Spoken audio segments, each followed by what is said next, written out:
So in this video, we're going to talk a little bit about the Snowflake design again and different things that you can do with it. So I'm going to go ahead and grab a text tool here, and I'm just going to bring up, I'm going to do my dog's name again, do Chloe, and I'm going to hit apply here.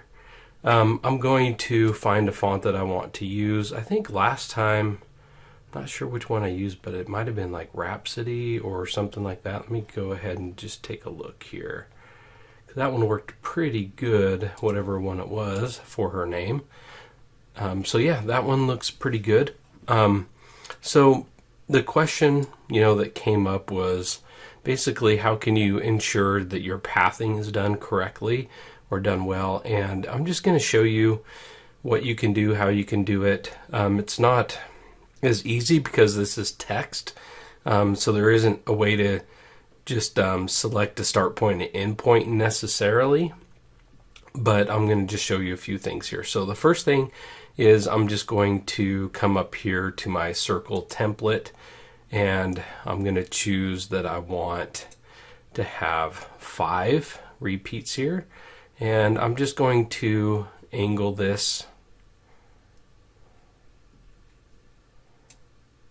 So there's a couple ways that you can do this. You can take it in the previous example. Let me go ahead and do it. I'm going to rotate this 90 degrees, and then I'm going to make a copy. So I'm going to copy and paste it, and then I'm going to flip it horizontally. And then I'm going to hold down Shift on my keyboard and drag it.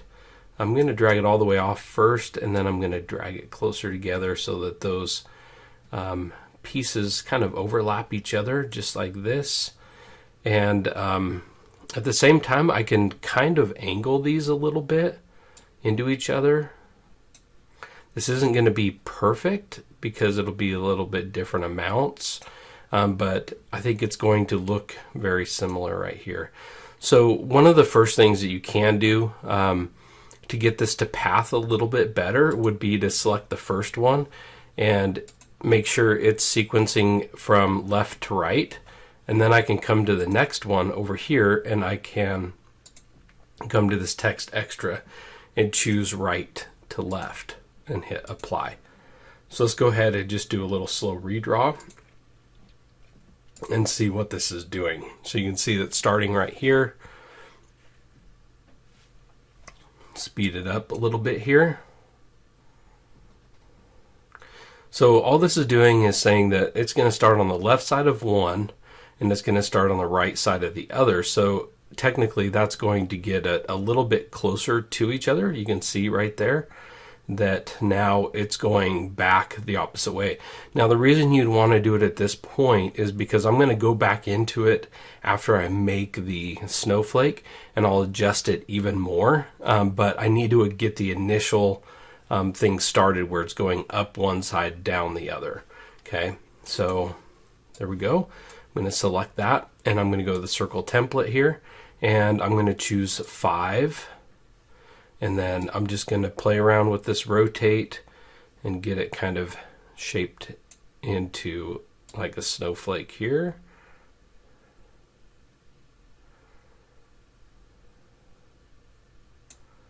So the other thing is it may not be perfect, but I think we can get it pretty good for this start points and end points. The other thing that I should point out is, and I'll do this when we get back into it. Let's see here. This is looking pretty good right here. So I'm going to go ahead and press OK. I'm going to select all of the text right now, and you can see it's automatically selected. I'm going to come up here to my text extra tab, and when you're doing something like you're pathing these, one of the things that you'll want to do is just pay attention to your trims. So I do not like trims at all. Like if I can avoid it, I will.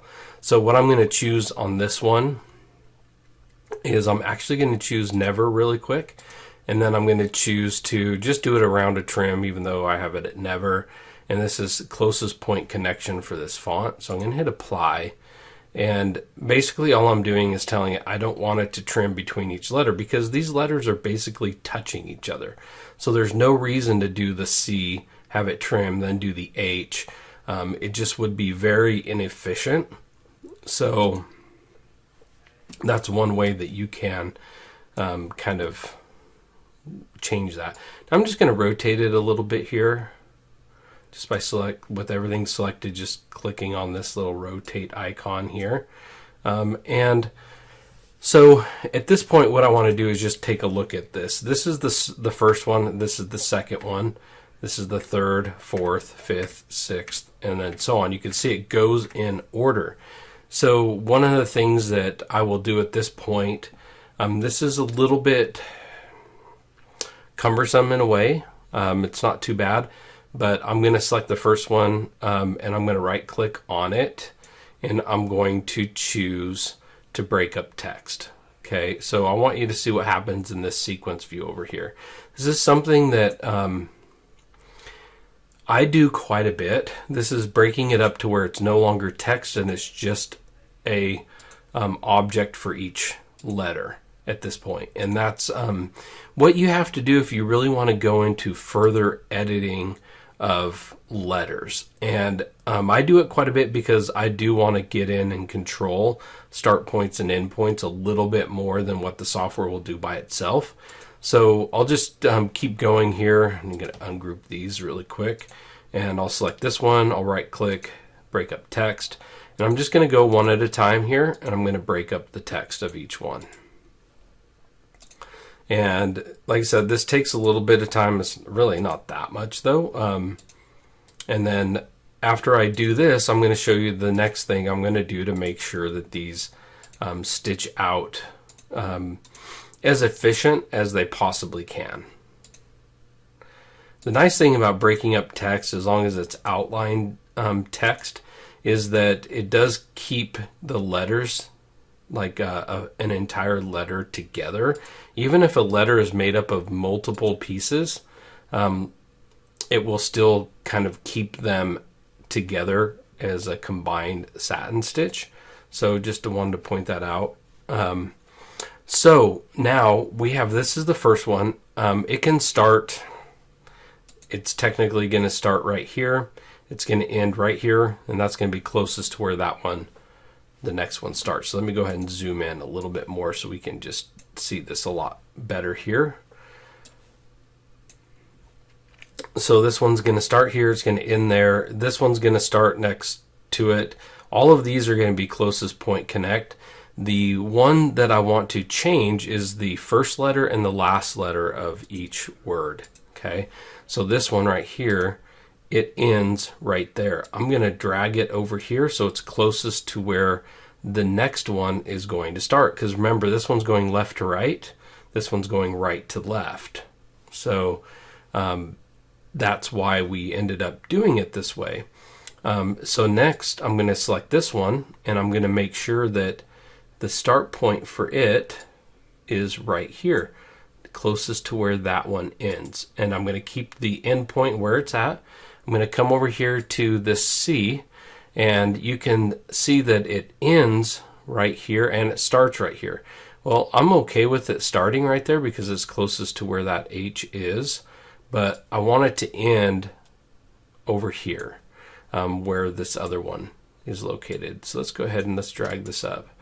I want to make sure that this is going in, because I'm seeing some jumps here that kind of concern me a little bit.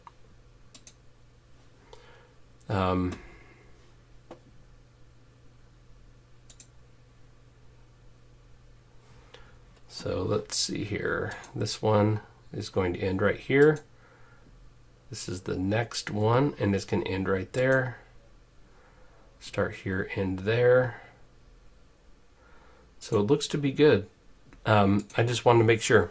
So next is the C, and you can see that it's kind of hard to tell where that start point is. It's up here.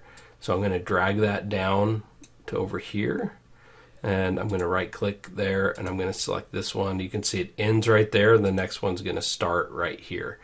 So the point of that is there's no trim. There's going to be no, it's just going to jump like right into the next letter. Okay. So then we'll come up here, we'll grab this guy, and we'll change the endpoint to right here, closest to this next letter. Right click. And this one, I'm going to change the start point so it's kind of straight across again. So it's just going to jump across. And that's something that I can trim after the fact. If I come in here, I'll show you that here in a second. So I'm going to grab this one. Now this font, I just chose this font because I did it last time. There was no particular reason. It just so happened that it works really well for doing this. So because I can kind of touch the first letter of each word together, you might not be able to do that. So a jump might be further apart. Just wanted to point that out. So let me come into this one here. I'm going to got to find my start point. Here it is.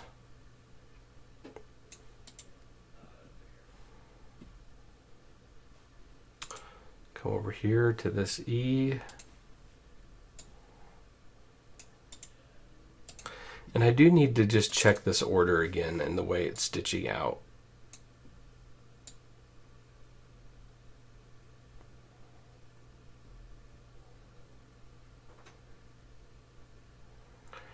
So for some reason, when I broke it up,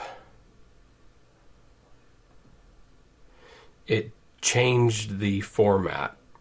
Okay, so this is something that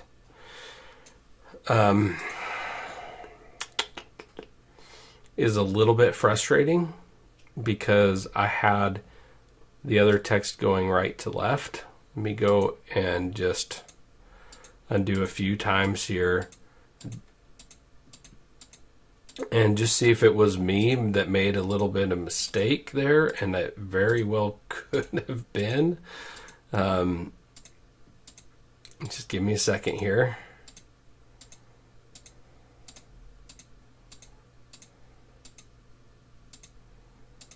I want to get it back to where it's just two of them. Okay, here we go. I'm going to select this one, and this one's going left to right. Select this one, and it's going right to left. Let's see what it does though. So it's doing it correct. Now what's happening though is if I right click and I break up the text here, it switches that order all around. Okay, so this is just kind of important to know. Let me get it back here. So one of the things that I'm going to need to do is change the start point and end point for each of these letters. So I want it to go, the right to left, but once I break it up, it's not keeping that as a right to left. So when I break this apart, it goes back to the C being first. So what I'm going to do is I'm going to go one at a time here, and I'm just going to rearrange it so it gets back into the order that I want it to. Now this is a little bit kind of time consuming, I know, and I could have gone back and reshot this video, and I didn't do it because I wanted to show you that I fully expected when I broke it apart that it would go in the order I wanted it to, and it didn't. And this is some of the things that happen from time to time, and you don't know that they're going to happen necessarily until you get into it and you start doing it. So, you make some changes, then all of a sudden you realize that, it changed. And you can see that the things are going correctly here, the start and end points. In a way, they're going pretty close to what they were supposed to doing. It just didn't rearrange the order. So the start and end points were actually correct on it. I just needed to, it just forced me to rearrange the order again. So I'm going to go ahead and break this one apart as well, because I feel like we just need to go ahead and do that as well. And I need to go ahead and just fix this one right here. Get it going straight across here. So the other thing that I'm going to do is something that I was going to go back at the end and show you, but I'm going to select the C, and I'm going to come over here, and I'm going to make sure, like you can see that it has a trim. Like it shouldn't have a trim. This should be at normal. I should have a tie in, but no tie off. Okay, so I'm just kind of coming in here to each of these now, and I'm going to adjust all my properties, because once I take this and make the snowflake, all these letters are just going to be kind of copied, and they're going to be rearranged, so everything should work out to be correct, except for some of the start and end points. Hopefully that makes sense. But on this one, I definitely need to have a tie off before this jump, but I'm still not going to have a trim. So lesson learned in this is that when you're working with text, when you break it up, you still have to go back and look, because even though I had it selected to where I didn't want it to trim, I wanted it to be no lock stitches, basically, on the stitches there. It still did it once I broke it apart. So just saying, lesson learned on that. Now I need to come into these, and I need to make sure this one's tying in, but there is no trim, there is no tie off, and I'll select the ones in between here, and I'm going to choose the same things here: no trim, no tie, and no tie off, because it's just a continuation. And this one, I don't need to have a trim, I don't need to have a tie-in stitch, but I do need to have a tie-off stitch just to be safe. I mean, I technically don't necessarily have to have one, but at some point I will, and that's on the last one. But it's not going to hurt to have that tie-off stitch for this letter. So basically, at this point, I now have the design like kind of running efficiently. Okay, so I'm just going to come up at this point and do that circle template and go back to 5 of them, and then I'm just going to play with this again. So I hope that you appreciate the fact that I didn't reshoot this video, that I showed you the problem that I had when I did this, because I think it's important that you see that there's things that I do that everybody does. You don't expect some things are going to happen, and you have to look for them, and you have to identify these issues as you go, and that might mean starting over or whatever. And I think it's important for people to see that, so that you know to look for things, and then you know what you can do to fix those things. So here we are, we're back here at square one, and I'm going to flip this a little bit here. And again, I'm going to look at the first one. That's going to be this guy right here. I know that it's okay. The only things that I need to do at this point is I'm going to ungroup this, but I'm going to make sure that this one ends right here, and I'm going to make sure this one starts right here. So again, I'll check that again. This one's going to end right there. Okay. And so this one, I need to make sure that it ends right here. This one's going to start right at that same spot. It's kind of hard to tell, I'm trying to get it close to it. So this one's ending right here. So the easiest way to tell is like when you see that little jump line right there. So come to this one, it ends right there. So this guy's got to start right there. So I'm using that little jump stitch as my little indicator. So this guy's got to start right here. Actually, this one doesn't need to start there because this is the first one. So now if I do a slow redraw, everything should be going correctly. and you can see that it flips back around and everything is kind of ending, and the next one's starting where the first like name is ending. You can see that right there. So it's doing a great job. It's pathed to where I don't need to have any trims. And then I get to this point and we're done. So now the last thing is, what do I do with it? So there's a couple things. There's a couple of you that have made applique with this, which I love seeing everybody's work. So please keep doing that. Posting pictures, it's great. I'm going to select everything here.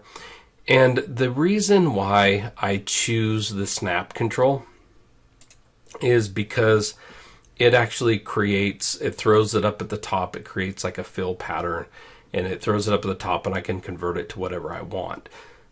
So the offset here I'm using is just the default here, and it's 6.35 millimeters.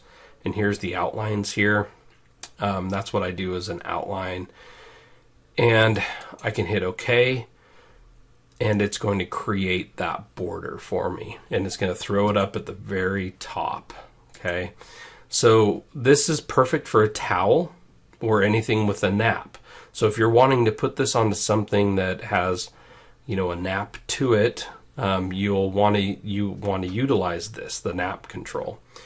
Now, if you're wanting to do it a different way, like a lot of you have, you've done this as an applique, and that's something you can easily do.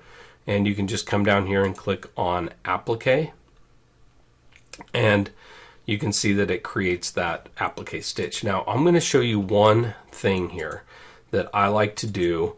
And once I get this outline, like I said, I use that nap control to get it. Then I'll come in here and I'll convert it to artwork if I'm not using the nap control.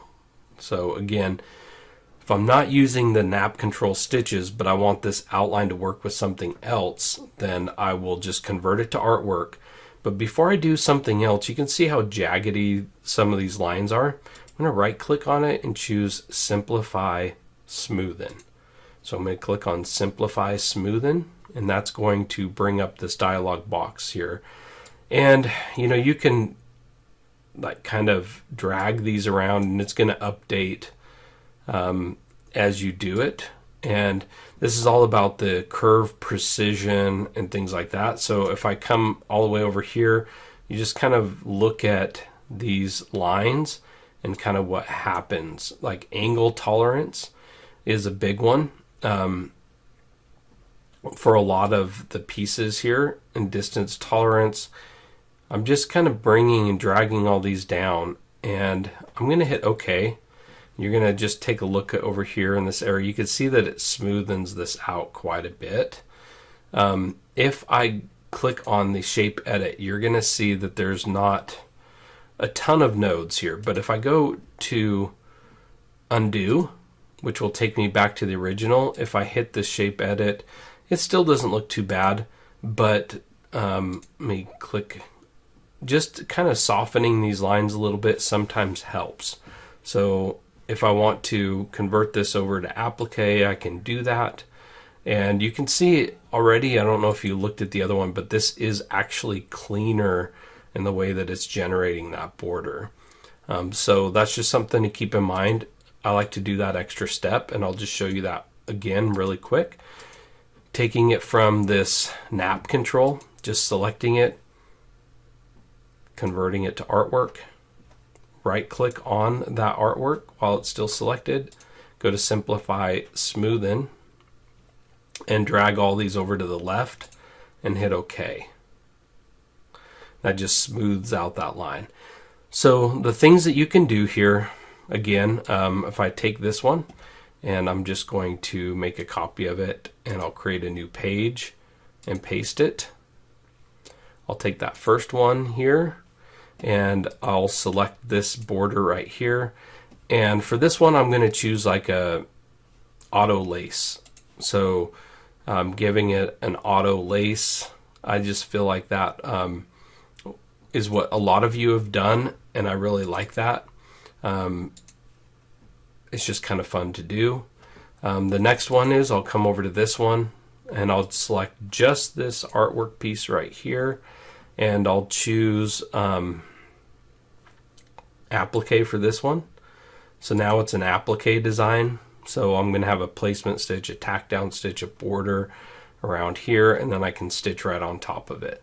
And so this is just an applique stitch that you can change the settings however you want them to be, but it's already set up that it's going to be the first thing that stitches out, which is what you would want. So that's a pretty easy thing to do. The other thing that we talked about that you can do is add a little loop here. And so I'll do that again just by grabbing the artwork tool. And I'm just going to come into this area right here. I'm just going to create a couple points here, just like that. And I'm going to select it with the shape edit tool. I'm going to grab this guy right here and right click on him and choose symmetrical. Because if I choose symmetrical, now I can just click and drag this. It's going to give me a nice little loop here. So just something that you can do. And all I need to do is two things. First, I need to convert this over to this mesh steel right here, down here at the bottom, because that's a freestanding lace satin stitch. And the last thing I do with it is, with it selected, I click on this icon down here that says move first. And that's going to throw it as the very first thing that stitches out. So if I take a look at this design, now I have the snowflake with a little loop so I can hang it if I want. Some of the other things that you might want to do just to play around with colors is if you come over to the lace object here, hit the plus symbol, you're going to see the three colors that are used here. So if you want to change that, like this first one is a blue color, I might want to change it to a really light blue, and you can see that that changes it to a really light blue. And this one, I might want to change this one to, I can really choose whatever color I want, but if we're going with the theme here of kind of like working with these blues, it's kind of wintry, I might want to choose like a kind of medium color blue for this one.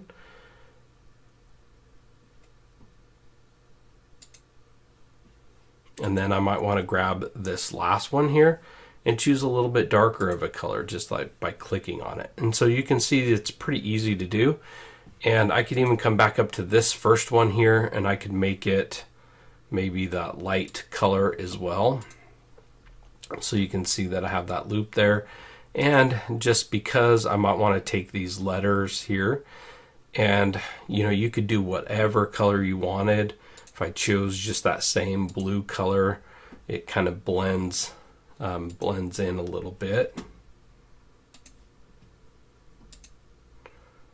Just like that. But you could do whatever you wanted. You could do a gold. Maybe you would want a gold metallic thread or something like that.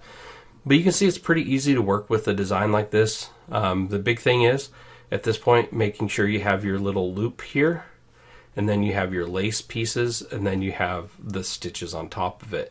And we optimize this design so it's going to stitch out really well. If I come back over to this one, this was the applique. I don't really need to do anything different with it. You can play around with the colors just by selecting them in here. But I'm going to show you because I do have Rainbow. This is a program that I know that not everybody has, but I just want to show you how you can utilize this and what kind of an effect you can get, because it is really neat. Let me grab all of this first here, and I'm going to copy it, create a new design page, hit paste. And I'm not going to do it for the lace part, because the lace part I really want to make sure that it stays all intact. So I don't want it to like break up, but I could grab all of these letters in the name here. And because I have Rainbow, I can come up here and click on Rainbow. And Rainbow's going to take and it's going to apply that rainbow effect to all of these words or these names. And so this is a really cool just like feature that you can utilize in this scenario. You can just play around with it and you can get a lot of different colors here. And you can also change the colors that show up here as well. But let's see, what would be twilight? So they're just trying to see something that might be kind of Christmassy, but I don't know if I'm going to find one that has those specific type colors. You can see like this one's kind of fun here. I can hit OK, and this will bring it up on the screen. And you can see that now it's changing the colors throughout the word, all of the words here. And you can add more effect to it, less effect to it. But I just wanted to show you that that's a way that if you have Rainbow, that you can utilize it in one of your projects. So I hope that you've enjoyed this. I hope that it's helped and helped answer some of those questions that you have about making it a more efficient running design. And so that's how I'd go about doing it.